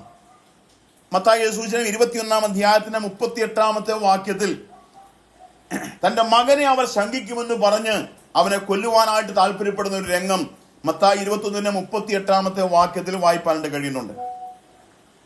നാം വീണ്ടും വായിക്കുമ്പോൾ റോമാലേഖനം 8-ാം അധ്യായത്തിന്റെ 32-ാമത്തെ വാക്യം വായിക്കുമ്പോൾ അവിടെ ഇങ്ങനെ വായിക്കുന്നുണ്ട്, ഇതേ അർത്ഥത്തിൽ തന്നെ നാം മക്കളാണ്, അതുപോലെ തന്നെ നാം അവകാശികളുമാകുന്നു. അതായത് റോമർ 8:32 നാം ഇങ്ങനെയാണ് വായിക്കുന്നത്. റോമാലേഖനം 8-ാം അധ്യായം 32-ാമത്തെ വാക്യം, സ്വന്തം പുത്രനെ ആദരിക്കാതെ നമുക്ക് എല്ലാവർക്കും വേണ്ടി ഏൽപ്പിച്ചെന്നവൻ അവനോടുകൂടെ സകലവും നൽകാതിരിക്കുമോ? ദൈവത്തിന്റെ അവകാശത്തിലേക്ക് നമ്മെ ദൈവം കൊണ്ടുവന്നിരിക്കുകയാണ്. ക്ഷയം, മാലിന്യം, വാട്ടമൊന്നില്ലാത്ത സ്വർഗീയമായ അവകാശത്തിന് നമ്മെ ഓഹരിക്കാരാക്കി ദൈവം തീർത്തിരിക്കുകയാണ്. എത്ര ഗൗരവമേറിയതായ ഒരു കാര്യം. റോമാലേഖനം 8-ാം അധ്യായത്തിന്റെ 17-ാമത്തെ വാക്യം വായിച്ചാൽ ഇങ്ങനെ അവിടെ വായിപ്പാൻ കഴിയുന്നുണ്ട്. നാം മക്കളെങ്കിലോ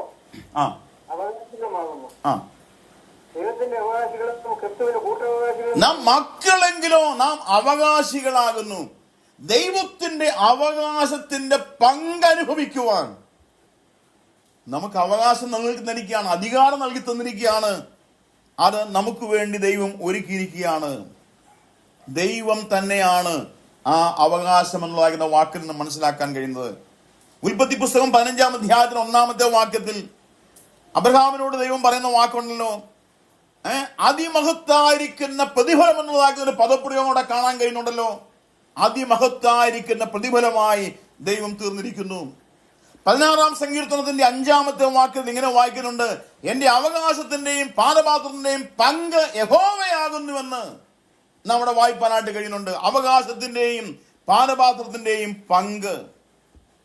73-ാം സങ്കീർത്തനത്തിൽ ഒരു വാക്യം കൂടെ ഒന്ന് വായിക്കണം. 73-ാം സങ്കീർത്തനം അതിന്റെ 24 മുതൽ ഉള്ളതായ വാക്യങ്ങൾ വായിച്ചാൽ 73-ാം സങ്കീർത്തനം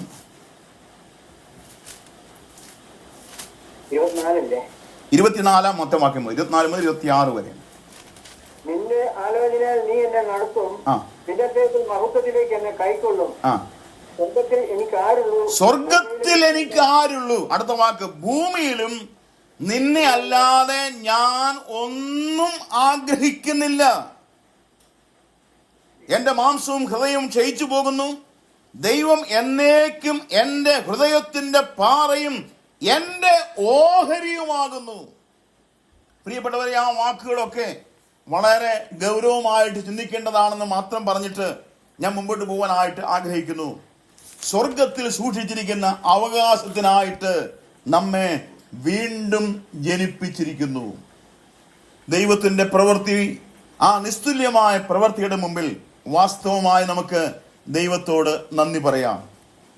എഫേസ്യർ 1-ാം അധ്യായത്തിന്റെ 11-ാമത്തെ വാക്യത്തിലും ഇതേ കാര്യം തന്നെ കാണുവാൻ കഴിയുന്നുണ്ട്. 1-ാം അധ്യായത്തിന്റെ 11-ാമത്തെ വാക്യത്തിലും ഇതേ വാക്ക് തന്നെ ആവർത്തിച്ചു വരുന്നു. എല്ലാ വാക്യങ്ങളും ഞാൻ വായിപ്പിക്കുന്നില്ല. തന്റെ ഹിതത്തിന്റെ ആലോചന പോലെ സകലം പ്രവർത്തന നിർണയപ്രകാരം മുൻനിമിക്ക് മുൻകൂട്ടി ആശവച്ച ക്രിസ്തുവിൽ ആശവച്ചവരായ ഞങ്ങൾ അവന്റെ മഹത്വത്തിന്റെ പുകഴ്ചയ്ക്ക് ആകേണ്ടതിന് തന്നെ, അവന്റെ മഹത്വത്തിന്റെ പുകഴ്ചയ്ക്ക് ആയിട്ട് അവന്റെ അവകാശത്തിന്റെ ആ പാനപാത്രത്തിന്റെയും പങ്ക് നമ്മെ നൽകി തന്ന് നമ്മെ വിളിച്ച് വേർതിരിച്ച് അല്ലെങ്കിൽ നമ്മെ വീണ്ടും ജനിപ്പിച്ചിരിക്കുന്ന ആ ദൈവത്തിന്റെ വലിയ പ്രവൃത്തിക്കായിട്ട് നമുക്ക് ദൈവത്തെ മഹത്വപ്പെടുത്താം. എഫേസ്യരിലെ മറ്റു പല വാക്യങ്ങളുണ്ട്, ഞാൻ അവിടുന്ന് പോകാനായിട്ട് ആഗ്രഹിക്കുന്നു. നാം ഈ അധ്യായത്തിന്റെ പത്രോസിന്റെ 1-ാം ലേഖനം 1-ാം അധ്യായം 23-ാം വാക്യത്തിലേക്ക് വരുമ്പോൾ ഇങ്ങനെ വായിക്കുന്നുണ്ട്, കെടുന്ന ബീജത്താലിലെ കെടാത്തതിനാൽ ജീവനുള്ളതും നിലനിൽക്കുന്നതുമായ ദൈവവചനത്താൽ തന്നെ നിങ്ങൾ വീണ്ടും ജനിച്ചിരിക്കുന്നു. നോക്കുക, ദൈവത്തിനായി ഒരു വിശുദ്ധ മന്ദിരം പണിയുമ്പോൾ ദൈവം നമ്മെ പണിതിരിക്കുന്ന ദൈവത്തിന്റെ പ്രവൃത്തി. ഇവിടെ വായിച്ച വാക്യം എന്താണ്?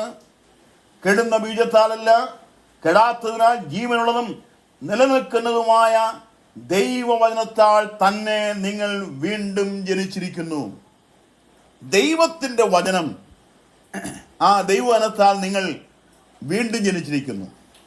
ആ വചനത്തിന്റെ പ്രത്യേകത പറയുമ്പോൾ 2 കാര്യങ്ങൾ എടുത്തു പറയുന്നു. 1, അത് ജീവനുള്ളതാണ്. 2, അത് നിലനിൽക്കുന്നതാണ്. നഷ്ടപ്പെട്ടു പോകുന്നതല്ല, നശിച്ചു പോകുന്നതല്ല. ജീവനുള്ളതും നിലനിൽക്കുന്നതുമായ ദൈവവചനം. ഇന്ന് രാത്രിയിൽ എന്നെ കേട്ടുകൊണ്ടിരിക്കുന്ന പ്രിയപ്പെട്ടവരെ, ദൈവത്തിൻ്റെ നിവാസമാകേണ്ടതിന് ദൈവം എന്നെ പണിയുവാനായിട്ട് താല്പര്യപ്പെട്ടപ്പോൾ ദൈവത്തിൻ്റെ പ്രവൃത്തിയെ ഞാനും നിങ്ങളും ഈ നിലയിൽ തിരിച്ചറിയാൻ എനിക്ക് നിങ്ങൾക്ക് കഴിയുന്നുണ്ടോ? രണ്ട് കാര്യങ്ങൾ നാം ഓർത്തു പത്രോസിന്റെ 1-ാം ലേഖനത്തിൽ. ഒന്ന്, നാം രക്ഷിക്കപ്പെട്ടവരാണ്. രണ്ട്, നാം വീണ്ടും ജനിച്ചിരിക്കുന്നവരാണ്. സമാനതയുള്ളതായിരിക്കുന്ന മറ്റൊരു പ്രയോഗം 1-ാം അധ്യായത്തിന്റെ 18-ാമത്തെ വാക്യത്തിൽ വായിക്കുന്നു. അവിടെ എന്താ വായിക്കുന്ന? 1 പത്രോസ് 1:18 വായിക്കുന്ന, വ്യർത്ഥവും പിതൃപാരമ്പര്യവുമായ നിങ്ങളുടെ നടപ്പിൽ നിന്നും നിങ്ങളെ വീണ്ടെടുത്തിരിക്കുന്നത്. അപ്പൊ ഞാൻ ഈ 3 വാക്കുകൾ ഒരു നേർരേഖയിലേക്ക് കൊണ്ടുവരുവാൻ ആഗ്രഹിക്കുകയാണ്. ഒന്ന്, നിങ്ങൾ വിളിക്കപ്പെട്ടവരാണ്.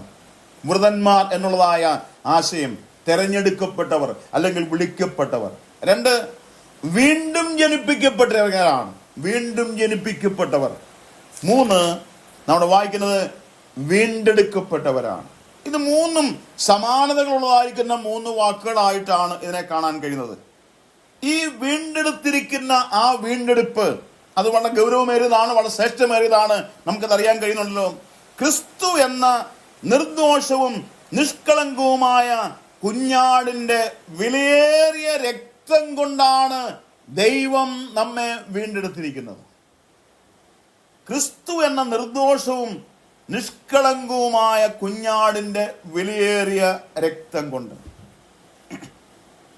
ക്രിസ്തുവിന്റെ രക്തം ദൈവത്തിന്റെ പ്രവൃത്തിയുടെ നിസ്തുല്യതയെ വെളിവാക്കുന്നതായ ഒരു വാക്കായിട്ടിരിക്കുന്നു. അതായത് ഭൗമികമായ എത്ര വിലയുള്ളതിനും സാധിക്കാത്തതായിരിക്കുന്ന ഒരു കാര്യം കർത്താവിന്റെ ആ നിസ്തുല്യമായ രക്തത്തിന് സാധിച്ചിരിക്കുന്നു എന്നുള്ളത് എത്ര ശ്രദ്ധിക്കേണ്ടതായ ഒരു കാര്യമാണ്. ഈ ഭൂമിയിലെ ഓരോ വസ്തുവിന്റെയും വില നിർണ്ണയിക്കുമ്പോൾ ഒന്നിൽ പൊന്ന് അല്ലെങ്കിൽ വെള്ളി, അതാണ് ഈ ഭൗമികമായ ഏറ്റവും വിലയേറിയത് എന്ന് വിശേഷിപ്പിക്കാൻ കഴിയുന്നത്. എന്നാൽ അതിനേക്കാൾ വിലയേറിയതായിരിക്കുന്ന രക്തം കൊണ്ടാണ് എന്നെ വീണ്ടെടുത്തിരിക്കുന്നത്. പ്രിയപ്പെട്ടവരെ, ഈ സത്യം ഞാനും നിങ്ങളും എത്രമാത്രം നമ്മുടെ ഹൃദയത്തിൽ സൂക്ഷിച്ചിരിക്കുന്നതായ ഒന്നാണ്. ഈ വിഷയത്തിന്റെ പ്രാധാന്യത എത്രമാത്രം ഞാനും നിങ്ങളും ഉൾക്കൊള്ളുന്നവരാണ്. ഇന്ന് ഈ ആധുനിക കാലത്ത് മൂല്യച്യുതി വന്നിരിക്കുന്നതായ ഏറ്റവും പ്രധാനപ്പെട്ടതായ ഒരു കാര്യമായിട്ടല്ല ഈ കാര്യം ഇരിക്കുന്നത്. ഇന്ന് ആളുകളുടെ പെരുപ്പത്തിൽ അല്ലെങ്കിൽ വിവിധങ്ങളായിരിക്കുന്ന ദുരുപദേശങ്ങളിലേക്ക് പെട്ടുപോകുന്നതായിരിക്കുന്ന ഈ വ്യത്യസ്തമായിരിക്കുന്ന കാലയളവിൽ ദൈവം നമുക്ക് വേണ്ടി സാധിപ്പിച്ച ദൈവത്തിന്റെ പ്രവൃത്തിയുടെ മാഹാത്മ്യത്തെ നാം എത്രമാത്രം തിരിച്ചറിയുന്നവരാണ്. എത്രമാത്രം ഗൗരവമേറിയതായ ഒരു കാര്യമാണ് പരിശുദ്ധാത്മാവായ ദൈവം തിരുവചനത്തിൽ കൂടെ നമ്മെ ഓർമ്മിപ്പിക്കുന്നത്. ഈ ഒരു അടിസ്ഥാന തത്വങ്ങൾ അല്ലെങ്കിൽ ഈ അടിസ്ഥാന ഉപദേശത്തിൽ നിന്നും വളരെയധികം വ്യതിചലിച്ചു പോയിരിക്കുന്ന ഒരു കാലയളവിലേക്ക് ഞാനും നിങ്ങളും എത്തി നിൽക്കുകയാണ്. വേർപെട്ട സഭകളിൽ തന്നെ ഈ വിഷയത്തെ ആധികാരികമായി പഠിപ്പിക്കേണ്ടതിന്റെ ആവശ്യകത ഇന്നും വളരെ വർദ്ധിച്ചു വന്നുകൊണ്ടിരിക്കുന്നു എന്നുള്ളത് ഞാനും നിങ്ങളും ഈ കാലത്ത് എത്രമാത്രം ബോധവാന്മാരാണെന്നുള്ളത് വിശേഷാൽ നാം ഓർക്കേണ്ടതായ കാര്യമായിട്ടല്ലേ ഇരിക്കുന്നത്. ഇന്ന് നമ്മുടെ കുടുംബത്തിൽപ്പെട്ടതായ നമ്മുടെ തലമുറകൾക്ക് എത്രത്തോളം ആളുകൾക്ക്, നമ്മുടെ തലമുറകൾക്ക് ഈ യാഥാർത്ഥ്യത്തെ പൂർണ്ണമായിട്ട് മനസ്സിലാക്കുവാൻ കഴിഞ്ഞിട്ടുണ്ട്. ദൈവം നമുക്ക് രക്ഷ നൽകി തന്നിരിക്കുമ്പോൾ നമ്മെ തെരഞ്ഞെടുത്തിരിക്കുന്നു, നമ്മെ വീണ്ടും ജനിപ്പിച്ചിരിക്കുന്നു, നാം വീണ്ടെടുക്കപ്പെട്ടിരിക്കുന്നു. വെറുതെ അല്ല പ്രിയപ്പെട്ടവരെ, നമുക്ക് ലഭിച്ചിരിക്കുന്ന രക്ഷ സുസ്ഥിരമാണ്. രക്ഷയുടെ ഭദ്രതയെപ്പറ്റി ആധികാരികമായി നാം സംസാരിക്കുന്ന പിന്നിൽ ഈ യാഥാർത്ഥ്യങ്ങളാണുള്ളത്. നമുക്കറിയാമല്ലോ, ഇതര കൂട്ടരൊക്കെ, ഇതര സഭക്കാരൊക്കെ രക്ഷ നഷ്ടപ്പെട്ടു പോകുന്ന പഠിപ്പിക്കുമ്പോൾ ആ തെറ്റായിരിക്കുന്ന ഉപദേശം ഇന്ന് ലോകവ്യാപകമായി മാറിക്കൊണ്ടിരിക്കുമ്പോൾ മാറ്റമില്ലാത്ത ദൈവനിശ്വാസ തിരുവെഴുത്ത് എത്രയോ വ്യക്തമായി, എത്രയോ കൃത്യമായി ഈ വസ്തുതയെ ഊന്നി ഉറപ്പിക്കുന്നത് ഈ വിഷയത്തിൽ കാണുവാനായിട്ട് കഴിയുന്നുണ്ട്. ഇവിടെ വായിക്കുന്നത് ഇങ്ങനെയാണ്: ക്രിസ്തു എന്ന നിർദോഷവും നിഷ്കളങ്കവുമായ കുഞ്ഞാടിന്റെ വിലയേറിയ രക്തം. നിഷ്കളങ്കൻ എന്നതായിരിക്കുന്ന വാക്ക് ആന്തരിക വിശുദ്ധിയെ കാണിക്കുന്നതായ പദപ്രയോഗമാണ്. നിഷ്കളങ്കൻ എന്നതായിരിക്കുന്ന വാക്ക് ആന്തരിക വിശുദ്ധിയെ കാണിക്കുന്ന പദപ്രയോഗമാണ്. അഥവാ നിർദോഷി എന്നതായിരിക്കുന്ന വാക്ക് ബാഹ്യമായ വിശുദ്ധിയെ കാണിക്കുന്ന വാക്കാണ്. ബാഹ്യമായ വിശുദ്ധിയെ കാണിക്കുന്ന പദപ്രയോഗം നിർദോഷി, ഒരു ദോഷവും ചെയ്യാത്തവൻ. പ്രിയപ്പെട്ടവർ, നമ്മുടെ കർത്താവിനെ സംബന്ധിച്ച് മാത്രമേ ഈ രണ്ട് വാക്കുകൾ പറയാനായിട്ട് കഴിയുള്ളൂ: നിഷ്കളങ്കൻ, നിർദോഷി. അവൻ ആന്തരികമായിട്ടും ബാഹ്യമായിട്ടും പൂർണ്ണ വിശുദ്ധൻ എന്നുള്ളതായ നിലയിൽ ദൈവത്തിന്റെ മാറ്റമില്ലാത്ത വചനം നമ്മെ ഈ സത്യം ഓർമ്മിപ്പിക്കുന്നതായിട്ട് കാണാൻ കഴിയുന്നുണ്ട്. അതായത് മാനവ ചരിത്രത്തിലെ സകല ആത്മാക്കളുടെയും വിലയേക്കാൾ വിലയേറിയ രക്തമാണ് ക്രിസ്തു നമുക്കായി നൽകിത്തന്നത്. ഒരാത്മാവിന്റെ വിലയെപ്പറ്റി വായിക്കുമ്പോൾ ഇങ്ങനെയാണല്ലോ വായിക്കുന്നത്: സർവ്വലോകത്തേക്കാൾ വിലയുള്ളതെന്നാണല്ലോ. ഈ മാനവ ചരിത്രത്തിലെ സകല ആത്മാക്കളുടെയും വിലയേക്കാൾ വിലയേറിയ രക്തമാണ് ക്രിസ്തു മുഖാന്തരം നമുക്ക് നൽകിത്തന്ന് നമ്മെ വീണ്ടെടുത്തിരിക്കുന്നത്. ഈ വീണ്ടെടുപ്പിന്റെ വില നമ്മുടെ പ്രായോഗിക ജീവിതത്തിൽ എത്രമാത്രം ശ്രദ്ധിപ്പാൻ നമുക്ക് കഴിയുന്നുണ്ട് പ്രിയപ്പെട്ടവരെ? നമ്മുടെ പ്രായോഗിക ജീവിതത്തിൽ എത്രമാത്രം ഈ വിഷയത്തിന് ഗൗരവമാക്കുവാൻ നമുക്ക് കഴിയുന്നുണ്ട് പ്രിയപ്പെട്ടവരെ? നാം പലപ്പോഴും അതിന്റെ ഗൗരവത്തിൽ നിന്നും മാറിപ്പോയിരിക്കുന്ന ഒരു അവസ്ഥ അനേകരിൽ കാണുവാനായിട്ട് കഴിയുന്നുണ്ട്. എൻ്റെ സമയം ഇവിടെ തീരുകയാണ്. വളരെ പെട്ടെന്ന് ഒന്ന് രണ്ട് കാര്യങ്ങൾ പറഞ്ഞിട്ട് ഞാൻ കൃത്യസമയത്ത് അവസാനിപ്പിച്ചുകൊള്ളാം. എഫേസ്യ ലേഖനത്തിലേക്ക് നാം കടന്നു വരുമ്പോൾ 1-ാം അധ്യായത്തിന്റെ 1 മുതൽ 14 വരെയുള്ളതായ വാക്യങ്ങൾ വായിക്കുമ്പോൾ നമുക്ക് വേണ്ടി ദൈവം ഒരുക്കിയ രക്ഷയോടുള്ള ബന്ധത്തിൽ 5 പദപ്രയോഗങ്ങളെ ധന്യനായകന്റെ പൗലോസ് ഓർമ്മിപ്പിക്കുന്നത് കാണാൻ കഴിയുന്നുണ്ട്. വളരെ വിശദമായിട്ട് പഠിക്കേണ്ടതാണ്. എന്നാൽ 1-2 വാക്കുകളിൽ മാത്രം ഞാനത് പറയാനായിട്ട് ആഗ്രഹിക്കുന്നു. എഫേസ്യ ലേഖനം 1-ാം അധ്യായത്തിന്റെ 1 മുതൽ 14 വരെയുള്ളതായ വാക്യങ്ങൾ വായിച്ചാൽ 1-ാം അധ്യായത്തിന്റെ 4-5 വാക്യങ്ങളിൽ നമ്മെ തെരഞ്ഞെടുത്തതായിട്ട് വായിപ്പാൻ കഴിയുന്നു. നമ്മെ തെരഞ്ഞെടുത്തിരിക്കുന്നു. ദൈവത്തിന്റെ തെരഞ്ഞെടുപ്പ് അത് കൃപയാൽ ദൈവം നിവർത്തിച്ചിരിക്കുന്നു. പാപത്തിൽ വീണുപോയ മനുഷ്യനോട് ദൈവം കാണിച്ച കൃപ, തിരഞ്ഞെടുപ്പ് ദൈവത്തിന്റെ സർവ അധികാരത്തിൽപ്പെട്ടതായ ഒരു കാര്യമാണ്. ദൈവം നമ്മെ തെരഞ്ഞെടുത്തിരിക്കുന്നു. 1-ാം അധ്യായത്തിന്റെ 5-6 വാക്യങ്ങൾ വായിക്കുമ്പോൾ ഈ രക്ഷയോടുള്ള ബന്ധത്തിൽ നമ്മെ ദത്തെടുത്തതായിട്ട് വായിപ്പാൻ കഴിയുന്നുണ്ട്. ദത്തെടുപ്പ്, അഡോപ്ഷൻ, ദത്തെടുപ്പ്. പുത്രൻ എന്നതായിരിക്കുന്ന സ്ഥാനമോ നിലയോ അർഹിക്കാത്ത ഒരു കുഞ്ഞിന് നൽകുന്നതായിരിക്കുന്ന സ്ഥാനത്തെയാണ് ദത്തെടുപ്പ് എന്ന വാക്കുകൊണ്ട് മനസ്സിലാക്കാൻ കഴിയുന്നത്. നമ്മെ ദൈവമക്കളാക്കി തീർത്തിരിക്കുന്നതാകുന്ന സ്ഥാനത്തിലേക്ക് ദൈവം നമ്മെ കൊണ്ടുവന്നിരിക്കുന്നു. 3-ാമത്തെ പ്രയോഗം 1-ാം അധ്യായത്തിന്റെ 6-ാമത്തെ വാക്യം വായിക്കുമ്പോൾ സ്നേഹത്തിൽ നമ്മെ മുൻ നിയമിച്ചതായിട്ട് വായിക്കാൻ കഴിയുന്നുണ്ട്. സ്നേഹത്തിൽ നമ്മെ മുൻ നിയമിച്ചു. അപ്പോസ്തലപ്രവൃത്തി 13-ാം അധ്യായത്തിന് 48-ാമത്തെ വാക്യം വായിക്കുമ്പോൾ നിത്യ ജീവനായി നിയമിക്കപ്പെട്ടവർ എന്ന് വായിപ്പാനായിട്ട് കഴിയുന്നുണ്ട്. നമ്മെ ദൈവം മുൻ നിയമിച്ചിരിക്കുന്നു. 1-ാം അധ്യായത്തിന്റെ 7-ാമത്തെ വാക്യം വായിച്ചാൽ നമ്മെ ദൈവം വീണ്ടെടുത്തിരിക്കുന്നു എന്ന് വായിക്കുന്നുണ്ട്. അവനിൽ നമുക്ക് അവന്റെ രക്തത്താൽ അതിക്രമങ്ങളുടെ മോചനമെന്ന വീണ്ടെടുപ്പുണ്ട്. നമ്മെ എങ്ങനെയാ വീണ്ടെടുത്തത്? നഷ്ടപ്പെട്ടു പോയതാ നമ്മെ തക്ക പ്രതിഫലമോ വിലയോ കൊടുത്ത് വിടുവിക്കുന്നതിനെയാണ് വീണ്ടെടുപ്പ് എന്ന വാക്കുകൊണ്ട് മനസ്സിലാക്കാൻ കഴിയുന്നത്. ഏറ്റവും ഒടുവിൽ 1-ാം അധ്യായത്തിന്റെ 14-ാമത്തെ വാക്യത്തിൽ പരിശുദ്ധാത്മാവിന്റെ മുദ്രയെ പറ്റി വായിക്കാൻ കഴിയുന്നുണ്ട്. എന്താണ് അർത്ഥമാക്കുന്നത്? ഉടമസ്ഥാവകാശത്തെ കാണിക്കുന്നു. നമ്മെ അവന്റെ സ്വന്തമാക്കി അവൻ തീർത്തിരിക്കുന്നു. നമ്മുടെ ടൈറ്റിൽ ഇതായിരുന്നു: ദൈവത്തിന്റെ വിശുദ്ധ മന്ദിരത്തെ പണിവീൻ. നമ്മെ ദൈവം പണിയുവാൻ താല്പര്യപ്പെട്ടു. ഈ വിഷയത്തിന്റെ ഒന്നാമത്തെ കാര്യം എന്ന് പറയുന്നത് നാം ഓർക്കുകയുണ്ടായി, നാം രക്ഷിക്കപ്പെട്ടവരായിരിക്കണം. നമ്മിൽ ദൈവം വസിക്കുവാനായിട്ട് ആഗ്രഹിക്കുന്നു. നമ്മെ അവന്റെ മന്ദിരമാക്കി അവൻ തീർത്തിരിക്കുന്നു. നമ്മിൽ വസിക്കുവാനായിട്ട് അവൻ ഇച്ഛിച്ചിരിക്കുന്നു. എത്ര അനുഗ്രഹീതമായിരിക്കുന്ന ഒരു കാര്യമായിട്ട് ഇതിനെ കാണുവാനായിട്ട് കഴിയുന്നു. കർത്താവ് എന്നുവെച്ചാൽ ഈ വിഷയം തുടരുവാനായിട്ട് ഞാൻ താല്പര്യപ്പെടുന്നു. ഈ ഒരു കാര്യം മാത്രം, രക്ഷ എന്നുള്ളതാകുന്ന ഒരു കാര്യം മാത്രം ദൈവത്തിന്റെ കൃപയാൽ ദൈവം നമുക്ക് ദാനമായി നൽകി തന്നിരിക്കുന്നതാണ്.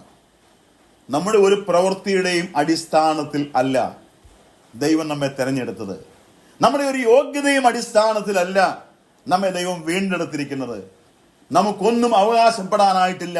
ദൈവം നമ്മെ വിലയ്ക്ക് വാങ്ങിയിരിക്കുകയാണ്. ഈ അനുഗ്രഹീതമായ സ്ഥാനത്തെ നമ്മുടെ പ്രായോഗിക ജീവിതത്തിൽ കൊണ്ടുവന്നുകൊണ്ട് ദൈവത്തിനു വേണ്ടി ഒരു വിശുദ്ധ മന്ദിരം പണിയുവാനായിട്ട് നമുക്ക് ഉത്സാഹിക്കാം. ഇനി നാം ചിന്തിക്കുവാനായിട്ട് പോകുന്ന 3-4 കാര്യങ്ങൾ, അതെല്ലാം ദൈവത്തിന്റെ കൃപ കൊണ്ട്, ദൈവത്തിന്റെ സഹായം കൊണ്ട് നമ്മിൽ നാം തന്നെ പണിത് ഉയർത്തേണ്ടതായ കാര്യമായിട്ടാണ് ഇരിക്കുന്നത്. ദൈവത്തിന്റെ സഹായം, ദൈവത്തിന്റെ കൃപ അതിന് വളരെ ആവശ്യമാണ്. കർത്താവ് നമ്മെ വിശേഷാൽ സഹായിക്കട്ടെ. അടുത്ത ദിവസങ്ങളിൽ ഈ പഠനം ഈ നിലയിൽ തുടരുവാനും ദൈവത്തെ മഹത്വപ്പെടുത്തുവാനും നമുക്കിടയായി തീരട്ടെ. ഇന്ന് രാത്രിയിൽ ഈ പ്ലാറ്റ്ഫോമിൽ വന്ന എല്ലാ പ്രിയപ്പെട്ടവരെ ഓർത്ത് സന്തോഷിക്കുകയും ദൈവത്തെ മഹത്വപ്പെടുത്തുകയും ചെയ്യുന്നു. നിങ്ങളുടെ പ്രാർത്ഥനയെ ഞാൻ ചോദിക്കുകയാണ്. കർത്താവ് വന്നുവെങ്കിൽ അടുത്ത തിങ്കളാഴ്ച ഈ വിഷയത്തിന്റെ ബാക്കി കാര്യങ്ങൾ തുടരുവാൻ കർത്താവ് നമ്മെ സഹായിക്കട്ടെ. കർത്താവിന്റെ വരവരെയും വിശ്വസ്തയോടെ നമുക്ക് ലഭിച്ചിരിക്കുന്ന അനുഗ്രഹീതമായ സ്ഥാനത്തെ മുൻനിർത്തിക്കൊണ്ട് ദൈവത്തെ മഹത്വപ്പെടുത്തുവാൻ ഈ വാക്കുകളും കാരണമായി തീരട്ടെ. ദൈവത്തിന്റെ പരിശുദ്ധ നാമം എന്നും എന്നേക്കും വാഴ്ത്തപ്പെടുമാറാകട്ടെ. ആമേൻ.